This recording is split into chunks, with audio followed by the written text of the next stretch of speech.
شروع اللہ کا نام لے کر جو بڑا مہربان نہایت رحم والا ہے۔ السلام علیکم سامعین محترم، امید ہے آپ سب لوگ خیر و عافیت سے ہوں گے۔ حسد سے بچو، کیونکہ آسمانوں میں سب سے پہلے اسی گناہ سے اللہ تعالیٰ کی نافرمانی ہوئی۔ سبحان اللہ سبحان اللہ۔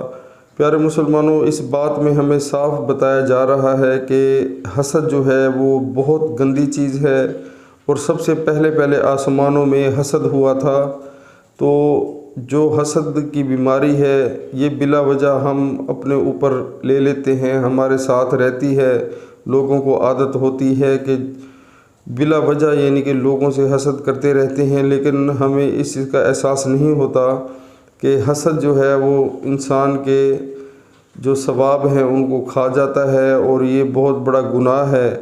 ہمیں چاہیے کہ ہم جو ہے حسد سے بچیں، اور کسی سے چاہے وہ اپنے رشتہ دار ہوں، ہمسائے ہوں، یا کہیں پر بھی جو ہمارا تعلق ہو، ہمیں کسی سے بلا وجہ حسد نہیں کرنا چاہیے۔ حسد جو ہے وہ انسان کے جو نیکیاں ہوتی ہیں ان کو بھی کھا جاتا ہے، اور انسان ساری عمر جو ہے وہ پریشان رہتا ہے جس کو اس چیز کی عادت ہوتی ہے۔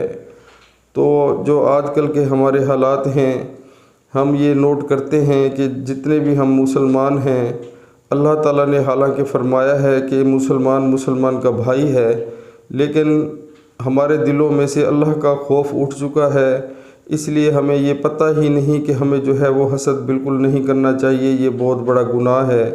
سب مسلمان بہن بھائی جو ہیں وہ آپس میں بھائی ہیں، اور جو ہے ہمیں بالکل بھی ایک دوسرے کے پتے نہیں کاٹنے چاہیے، بلا وجہ حسد نہیں کرنا چاہیے۔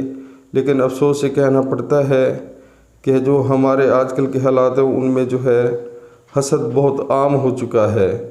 تو خدا را جو بھی یہ ویڈیو دیکھ رہا ہے تو ان سے میری ریکویسٹ ہے کہ آج ہی سے اپنی اس عادت کو ختم کر دیں، کیونکہ جو بھی مال و دولت شان و شوکت دیتا ہے اللہ تعالیٰ دیتا ہے، لیکن ہمیں اپنے سے کم تر انسانوں کو دیکھنا چاہیے، نہ کہ اونچے لوگوں کو دیکھنا چاہیے۔